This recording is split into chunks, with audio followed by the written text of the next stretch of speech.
கிராம பகுதியில் இருக்கக்கூடிய ஏழை எளிய மக்களுடைய வாழ்வாதாரம் உயர வேண்டும் என்பதற்காக புரட்சித் தலைவி அம்மா அவர்கள் கறவை மாடுகள் 4 ஆடுகள் வழங்குகின்ற நிகழ்ச்சியை திட்டத்தை தொடங்கி வைத்தார்கள். அந்த திட்டத்தை சென்ற ஆண்டு தமிழகத்தில் அனைத்து பகுதிகளுக்கும் புரட்சித் தலைவி அம்மாவுடைய அரசு கொடுத்து கிராமங்களில் இருக்கக்கூடிய இன்னைக்கு மழை இல்லாத காலங்களிலே விவசாய வேலைகள் இல்லாத சூழ்நிலையில் அவர்களுக்கு ஏதாவது ஒரு வாழ்வாதாரம் வேண்டும், அவர்கள் சுயமாக சம்பாதிக்க வேண்டும் என்ற உயர்ந்த எண்ணத்தில் மாண்புமிகு புரட்சித் தலைவி அம்மாவுடைய தொலைநோக்கு திட்டமாக இந்த திட்டத்தை கால்நடை பராமரிப்பு துறையின் மூலமாக வழங்கி கொண்டிருக்கிறோம். மாவட்ட ஆட்சித்தலைவர் அவர்கள் சொன்னது போல சென்ற ஆட்சி காலத்தில் நம்முடைய மாவட்டத்திற்கு வெறும் ஆடுகள் மட்டுமே கொடுத்து கொண்டிருந்தார்கள். ஏனென்று சொன்னால் பால் உற்பத்தி குறைவாக இருக்கக்கூடிய மாவட்டங்களை தேர்வு செய்து அந்த பகுதிகளில் கறவை மாடுகளை கொடுக்கின்ற நிகழ்ச்சியை மாண்புமிகு புரட்சித் தலைவி அம்மா அவர்கள் வழங்கி கொண்டிருந்தார்கள். ஆனால் இப்பொழுது தமிழகத்தினுடைய முதலமைச்சர் ஆடுகளும் கறவை மாடுகளையும் எல்லா பகுதிகளுக்கும் வழங்க வேண்டும், அதே போல கால்நடை பராமரிப்பு துறையில நாட்டுக்கோழிகள் வளர்ப்பதற்கு கோழி குஞ்சுகளையும் வழங்குகின்ற அரசாக மாண்புமிகு புரட்சித் தலைவி அம்மாவுடைய அரசு இருக்கிறது என்பதை நீங்கள் நன்றியோடு எண்ணி பார்க்க வேண்டும். அது மட்டுமல்ல, அம்மா அவர்கள் இருந்த பொழுது ஊராட்சியுடைய மக்கள் தொகையை கணக்கெடுத்து இந்த ஊராட்சிக்கு 100 பேர், பெரிய ஊராட்சி என்றால் 200 பேர் என்று ஒரு எண்ணிக்கையை பிக்ஸ் பண்ணிடுவாங்க. அவ்வளவு பேருக்கு தான் ஆடு கொடுக்கணும். ஆனால் அப்படி கொடுக்கும் பொழுது இன்னும் தகுதியானவர்கள் அந்த ஊராட்சிகளில் இருக்கிறார்கள், அவர்களுக்கும் அதை வழங்க வேண்டும் என்று நாங்கள்லாம் மாண்புமிகு முதலமைச்சரிடத்தில் கோரிக்கை வைத்தவுடன் ஒரு ஊராட்சியில் எவ்வளவு மனுக்கள் வந்தாலும் அந்த மனுக்களை பரிசீலித்து தகுதியான அனைவருக்கும் ஆடுகள் வழங்க வேண்டும் என்று உத்தரவை பிறப்பித்த முதலமைச்சர் எடப்பாடியார்.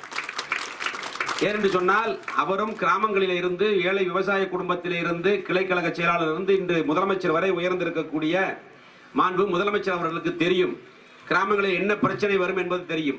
ஒரே ஊர்ல 4 பேர் கேட்டிருந்தாங்கன்னா 3 பேருக்கு கொடுத்து ஒருத்தர் கொடுக்கலைன்னா அவங்களுக்கு பெரிய வருத்தம் வரும். அவர்களும் தகுதியானவர்களாக இருந்தால் அவர்களுக்கும் கொடுக்க வேண்டும். ஒரு ஊராட்சியில் அனைத்து பயனாளிகளையும் விடாமல் தேர்வு செய்து அவர்களுக்கும் ஆடுகள் அனைத்தும் வழங்க வேண்டும், அனைவருக்கும் வழங்க வேண்டும் என்று ஒரு உத்தரவை பிறப்பித்த முதலமைச்சர் எடப்பாடியார் அவர்கள். அது மட்டுமல்ல, அம்மா அவர்கள் 108 ஆம்புலன்ஸ் சேவையை கொண்டு வந்தார்கள். மத்திய அரசும் மாநில அரசும் இணைந்து செயல்படக்கூடிய அந்த 108 ஆம்புலன்ஸ் சேவை என்பது மனிதர்களுக்கு தேவை அவசர காலங்களில் 108 என்று போன் செய்தால் அந்த போன் கால் சென்னைக்கு சென்று அருகாமையில் எந்த ஆம்புலன்ஸ் வாகனங்கள் இருக்கிறதோ அவர்களுக்கு தகவல் தெரிவிக்கப்பட்டு உடனடியாக மருத்துவமனையில கொண்டு சேர்த்து அவர்களுடைய உயிருக்கு பாதுகாப்பு அளிக்க வேண்டும் என்பதுதான் அம்மாவுடைய உயர்ந்த எண்ணமாக இருந்தது. ஆனால் இன்று மாண்புமிகு முதலமைச்சர் கடந்த வாரம் அதே போல மாடுகளுக்கும் ஆம்புலன்ஸ் சேவை திட்டத்தை கொடுத்த முதலமைச்சர் எடப்பாடியார் அவர்கள். நீங்க ஒரு ஆம்புலன்ஸ் ஒரு மாடுக்கு பிரச்சனை அப்படின்னு சொன்னீங்கன்னா ஆம்புலன்ஸ்ல லிப்ட் மாதிரி கொடுத்துருக்காங்க. அந்த மாடு எழுப்ப முடியலன்னா கூட அப்படியே தூக்கி போட்டு வண்டியில கொண்டு போய் ஹாஸ்பிட்டலுக்கு கொண்டு போய் மனிதர்களுக்கு எப்படி வைத்தியம் பார்ப்போமோ அதே போல கால்நடைகளுக்கும் வைத்தியம் பார்ப்பதற்கு உத்தரவிட்ட முதலமைச்சர் எடப்பாடியார் அவர்கள் என்பதை நீங்கள் எண்ணி பார்க்க வேண்டும். இதே போல எண்ணற்ற திட்டங்கள் நீங்கள் எண்ணி பார்க்க வேண்டும். தமிழகத்தில் இதே போல கிராம பகுதியில் ஆம்புலன்ஸ் நம்பர் 1962. இந்த ஆம்புலன்ஸ் காமன் நம்பர் 1962ங்கிற நம்பருக்கு போன் பண்ணோம்னா உடனே வந்துருவாங்க டாக்டர் ஆம்புலன்ஸோட. அதே போல உங்களுடைய ஆடுகளுக்கு இன்சூரன்ஸ் வசதி செய்யப்பட்டிருக்கிறது. மழை காலங்களில் அதாவது ஆடுகள் நோய்வாய்ப்பட்டு இறந்து விட்டால் அதை காப்பீட்டு திட்டத்தில் கொடுத்து மீண்டும் அந்த ஆடுகளை வாங்கி கொடுப்பதற்கு அதிகாரிகள் உங்களுக்கு உதவி செய்வார்கள். அப்படி காப்பீட்டு திட்டம் இருக்கிறது. நீங்கள் இந்த ஆடுகளை நல்லா பராமரிச்சா உங்களுடைய குடும்பத்தினுடைய வாழ்வாதாரத்திற்கு மிக மிக உறுதுணையாக இருக்கும். அதுதான் முக்கியமானது. வாங்கணுமா, ஆபீசர் பாக்குறாங்க, அமைச்சர் வராரு, எம்எல்ஏ வராங்க, நிகழ்ச்சி நடந்த உடனே நாளைக்கே ஞாயிற்றுக்கிழமை சந்தைக்கு பிடிச்சி போயிடக்கூடாது, அல்லது வியாழக்கிழமை சந்தைக்கு பிடிச்சி போயிடக்கூடாது. அப்படி போனா நடவடிக்கை எடுத்துருவாங்க. அப்படி போயிட்டா திருப்பி கிளைம் வாங்கிடுவாங்க. ஆடு வளர்த்தணும்.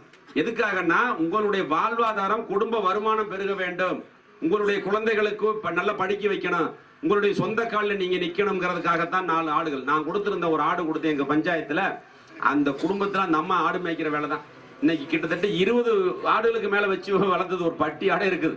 நல்ல நிலைமையில் இருக்கிறாங்க. அதுக்காகத்தான் அம்மா அவர்கள் அவர்களுடைய வாழ்வாதாரம் உயர்வதற்காக கொடுத்த திட்டம். அதனால நீங்க அதை நல்லா வளர்த்தி நல்லா பராமரிச்சா ஒரு குடும்பம் நடத்துவதற்கு உண்டான அனைத்து வருமானங்களும் அதில் கிடைக்கக்கூடிய வகையில அம்மா அவர்கள் 4 ஆடுகளை கொடுக்கிறார்கள். அதே போல கறவை மாடுகளை கொடுக்கிறார்கள். அதற்கு இன்சூரன்ஸ் வசதி செய்திருக்கிறோம். மருத்துவ வசதி என்பது மனிதர்களை போல கால்நடை மருத்துவர்கள் என்பது மிக அதிகமான எண்ணிக்கையில நியமித்து விவசாயிகளுடைய வாழ்வாதாரம் இருக்கக்கூடிய கால்நடைகள் பாதிக்கப்படாமல் இருக்க வேண்டும் என்பதற்காக அனைத்து ஏற்பாடுகளையும் செய்திருக்கக்கூடிய அரசு அம்மாவுடைய அரசு.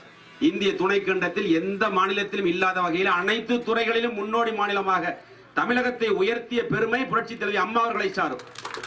அதே போல இன்னைக்கு மாண்புமிகு முதலமைச்சர் எத்தனையோ திட்டங்களை கொடுத்து கொண்டிருக்கிறார்.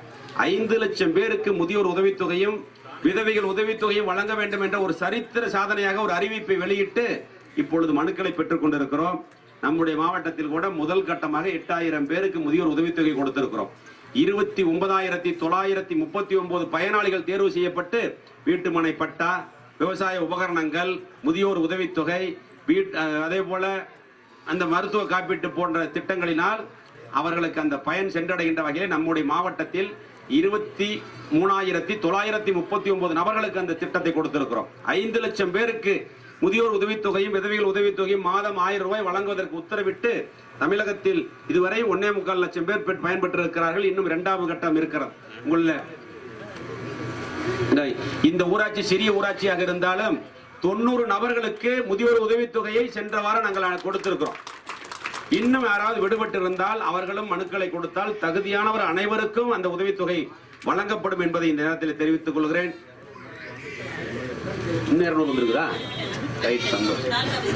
ஏன்னா முதல்ல எல்லாம் மனு கொடுத்து வரலைங்கிறதுனால இந்த தடவை முதலமைச்சருடைய சிறப்பு குறைதீர்க்கின்ற கூட்டம்னு சொன்ன உடனே நிறைய பேர் மனு கொடுக்கல.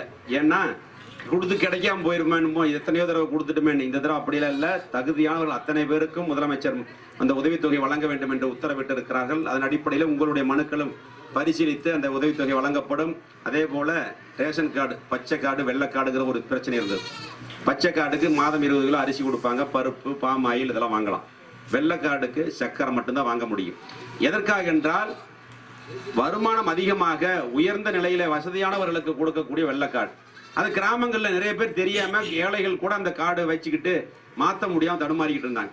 இதையெல்லாம் முதலமைச்சர் கவனத்திற்கு எடுத்து சென்றவுடன் இப்பொழுது அந்த வெள்ளைக்கார்டையும் மனுக்களை கொடுத்து அரிசி கார்டாக மாற்றிக்கொள்வதற்கு மாண்புமிகு முதலமைச்சர் அவர்கள் உத்தரவிட்டிருக்கிறார். இது கிராமங்களில் நிறைய பேர் பாதிக்கப்பட்டிருக்கிறார், அவர்களுக்கு தெரியும். அதே போல அம்மா அவர்கள் இருக்கும் பொழுது பொங்கல் பரிசு கொடுத்தார்கள். 1 கிலோ அரிசி, 1 கிலோ சர்க்கரை, 2 அடி கரும்பு, முந்திரி, திராட்சை என்று அனைத்தையும் கொடுத்த இதை புரட்சி தலைவி அம்மா அவர்கள் இலவச வேஷ்டி சேலை கொடுத்தார்கள். 100 ரூபாய் ரொக்கம் கொடுத்தார். ஆனால் மாண்புமிகு முதலமைச்சர் சென்ற ஆண்டு அனைத்து குடும்ப அட்டைகளுக்கும் 1000 ரூபாய் வழங்க வேண்டும் என்று உத்தரவிட்டு கிட்டத்தட்ட 2,300 கோடி ரூபாய்க்கான நிதிகளை ஒதுக்கி அனைத்து குடும்பங்களுக்கும் 1000 ரூபாய் வழங்கப்பட்டது. எல்லாரும் 1000 ரூபாய் வாங்கினீங்களாமா? இப்ப 2 நாளைக்கு முன்னாடி மாண்புமிகு முதலமைச்சர் அறிவிச்சிட்டார், வர்ற பொங்கலுக்கும் 1000 ரூபாய் வழங்கப்படும் என்று சொல்லி தன்னுடைய திருக்கரங்களால் நேற்று கோட்டையில் அந்த திட்டத்தை துவக்கி வைத்திருக்கிறார்கள். மிக விரைவில் உங்களுடைய அனைத்து குடும்பங்களுக்கும் 1000 ரூபாய் பொங்கல் பரிசும் 1000 ரூபாய் ரொக்கம் வழங்கப்படும் என்பதை நேரத்தில் தெரிவித்துக் கொள்கிறேன். அது மட்டுமல்ல, இன்னும் எத்தனையோ திட்டங்களை கொடுத்திருக்கிறார்கள். தாலிக்கு தங்கம் 1 பவுன், திருமண உதவித்தொகை, லேப்டாப் படிக்கிற குழந்தைகளுக்கு லேப்டாப், பஸ் பாஸ், சைக்கிள், கர்ப்பிணி பெண்களுக்கான உதவித்தொகை, இலவச அரிசி என்று அத்தனையும் கொடுத்த மாண்புமிகு புரட்சி தலைவி அம்மா அவர்கள் அம்மாவுடைய திட்டங்களை ஒன்று விடாமல் தொடர்ந்து தமிழகத்தினுடைய முதலமைச்சர் தமிழக மக்களுக்காக செய்து கொண்டிருக்கிறார்கள். அதே போல வேலைக்கு செல்லக்கூடிய பெண்களுக்கு 2 சக்கரம் வாகனம் வாங்குவதற்கு 25,000 ரூபாய் உதவித்தொகை அம்மா அவர்கள் அறிவித்தார்கள். அதை கொடுப்பதற்குள் அவர் மறைந்து விட்டார். இருந்த போதிலும் முதலமைச்சர் மாண்புமிகு பாரத பிரதமர் நரேந்திர மோடி அவர்களை சென்னைக்கு அழைத்து வந்து அந்த திட்டத்தை துவக்கி வைத்து இப்பொழுது கொடுத்து கொண்டிருக்கிறோம். மனுக்களை கொடுத்து சென்ற ஆண்டு 1553 நபர்களுக்கு ஒரே முறையில் அந்த 2 சக்கரம் வாகனம் வாங்குவதற்கு 25,000 வழங்கப்பட்டது. இப்பொழுது கூட 2000 பேருக்கு கொடுப்பதற்கு முதலமைச்சர் அவர்கள் உத்தரவிட்டு இருக்கிறார்கள். எனவே ஏழை எளிய மக்களுடைய வாழ்வாதாரம் உயர வேண்டும் என்ற உன்னத நோக்கத்தோடு தொலைநோக்கு திட்டங்களை கொடுத்த தலைவி புரட்சி தலைவி அம்மா அவர்கள் இன்று நம்மை விட்டு மறைந்து விட்டாலும் அம்மாவுடைய திட்டங்களை தொடர்ந்து செயல்படுத்திக் கொண்டிருக்கக்கூடிய மாண்புமிகு தமிழகத்தினுடைய முதலமைச்சர் அண்ணன் எடப்பாடியார் அவர்களுக்கு இந்த திட்டத்திலே பயன்பெறக்கூடிய பயனாளிகளும் பொதுமக்களும் நன்றியுடையவர்களாக இருக்க வேண்டும் என்று உங்கள் பாதம் பணிந்து கேட்டுக்கொண்டு இந்த திட்டத்திலே பயன்பெறக்கூடிய பயனாளிகளுக்கு எனது வாழ்த்துக்களையும் நன்றியும் கூறி விடைபெறுகிறேன். நன்றி, வணக்கம். அது மறந்துட்டேன். நான் ஒன்றிய செயலராக கிட்டத்தட்ட 12 ஆண்டுகள் இதில் உங்களோடு சேர்ந்து பணியாற்றி இருக்கிறேன். குடிநீர் பிரச்சனை என்பது மிகப்பெரிய பிரச்சனையாக இருந்தது. மாண்புமிகு புரட்சி தலைவி அம்மாவுடைய கவனத்திற்கு எடுத்து சென்று அதை முதலில் வெறும் 40 கோடி ரூபாயில திட்டம் தீட்டப்பட்டது. காவேரி கூட்டு குடிநீர் திட்டம் அதன் பிறகு அதை மாற்றி அமைத்து விரிவுபடுத்தி தேவையான அளவு தண்ணீர் கொடுக்க வேண்டும் என்று சொன்ன உடனே அது 60 ஓட்டு வாயாக மாற்றப்பட்டது. அதன் பிறகு கட்டளையிலிருந்து எங்களுக்கு பம்ப் பண்ண வேண்டும், எப்பொழுதுமே தண்ணீர் இருக்க வேண்டும் என்று சொன்ன உடனேயே மீண்டும் ரிவைஸ் எஸ்டிமேட் போட்டு கட்டளையிலிருந்து நம்முடைய கதவணை இருக்கின்ற பகுதியிலிருந்து 274 கிராமங்களுக்கு 81 கோடியே 40 லட்சம் ரூபாய் நிதிகளை ஒதுக்கிய முதலமைச்சர் எடப்பாடியார் அவர் அம்மா இருக்கும் பொழுதே ஒதுக்கி அந்த திட்டம் செயல்படுத்தப்பட்டது. இப்பொழுது பூமி பூஜை போட்டு பணி வேலைகள் ஆரம்பித்து நடைபெற்றுக் கொண்டிருக்கிறது. இன்னும் தேர்தலுக்குள் இன்னும் ஒரு ஆண்டுகளுக்குள் அந்த திட்டம் முடிக்கப்பட்டு எப்பொழுதுமே உங்களுக்கு குடிநீர் பிரச்சனை இல்லாத வகையில பாதுகாக்கப்பட்ட காவிரி கூட்டு குடிநீர் திட்டத்தை உங்களுக்கு கொடுத்த அரசு இதை புரட்சித் தலைவர் அம்மாவுடைய அரசு. நன்றியோடு எண்ணி பார்க்க வேண்டும். கிராமங்களிலே குடிநீர் பிரச்சனை என்பது மிகப்பெரிய பிரச்சனையாக இருக்கிறது. நானும் இந்த பகுதிகளுக்கு அடிக்கடி வந்துட்டு போகக்கூடிய ஆள்.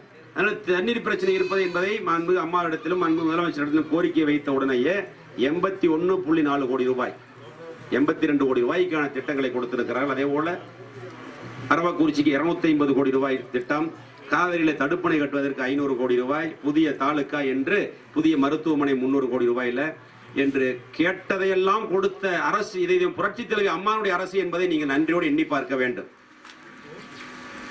அதே போல குடிமராமத்து திட்டம் உங்களுக்கு 100 நாள் வேலை எப்பொழுதுமே கொடுக்கணுங்கிறதுக்காக 100 நாள் வேலை சென்ற வருடம் 150 நாளாக உயர்த்தி கொடுத்தோம். அது 100 நாள் வேலை திட்டம்.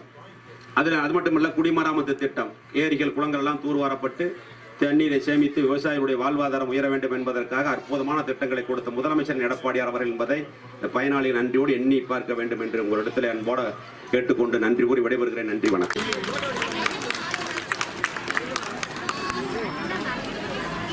திட்டங்களை தொடர்ந்து செயல்படுத்தி வருகிறார்கள். அந்த வகையிலே நமது பகுதியில் உள்ள மக்களுக்காக இனிய விழாவிலே கலந்து கொண்டு சிறப்பித்துக் கொண்டிருக்கின்ற மரியாதைக்குரிய துணை முதலமைச்சர் மாண்புமிகு OPS அவர்களுடைய மேலான உத்தரவுக்கு இணங்க கிராம பகுதியில் இருக்கக்கூடிய ஏழை எளிய மக்களுடைய வாழ்வாதாரம் உயர வேண்டும் என்பதற்காக புரட்சித் தலைவி அம்மா அவர்கள்